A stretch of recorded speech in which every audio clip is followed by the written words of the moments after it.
It is very important for the Tunisian Observatory of Economy to be in the space and to partner with Aphrodite for this 5th edition of the African Conference on Debt and Development.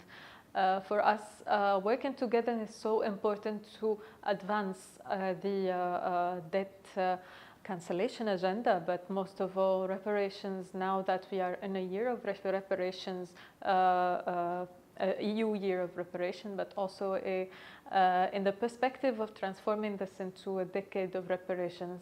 After almost 15 years of the uprising, the Tunisian debt has been questioned on and on.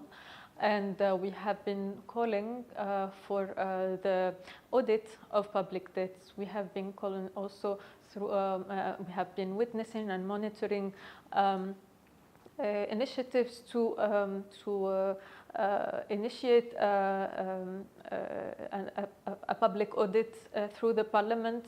Unfortunately, things have not worked as we wanted in the first years after the uprising of 2011, but we should continue. For us, it is very important to talk about reparations because for many who do not know, when at the time of decolonization, Tunisia, when we got the autonomous, the internal autonomy, according to the reports of the Truth and Dignity Commission, the debt of the French was transferred to the Tunisian newly born government and multiplied by 25. So we are carrying a burden. We started our life as a nation state with a big burden. And we also bought back or Tunisified the public institutions through debt. We also bought back the land that was robbed from Tunisia through debt, and we paid for that. How can we pay for colonial crimes? This is how relevant it is for Tunisia to discuss now reparations. Reparations also extend to the more recent past of Tunisia when we talk about the years 1980 and the years 28, let me say 28, two big crises in which there were casualties, which means that economic policies have led to brutal confrontations with the police, where people have lost their lives. We can remember, for example, the bread riots, where people were opposing the phasing out of subsidies on bread and flour, and they were faced with extreme violence, police violence, and many lost their lives. So how does the IMF think of reparations for the lives lost in such situations?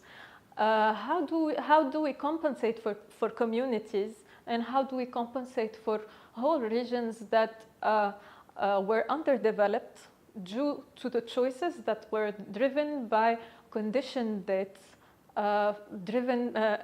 dictated by international financial institutions? This is how relevant the theme of reparations is for us today in Tunisia.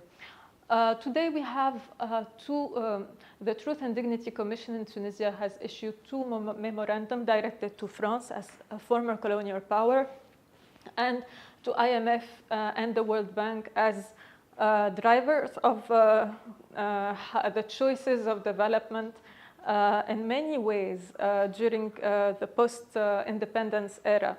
And there was a clear request of reparations.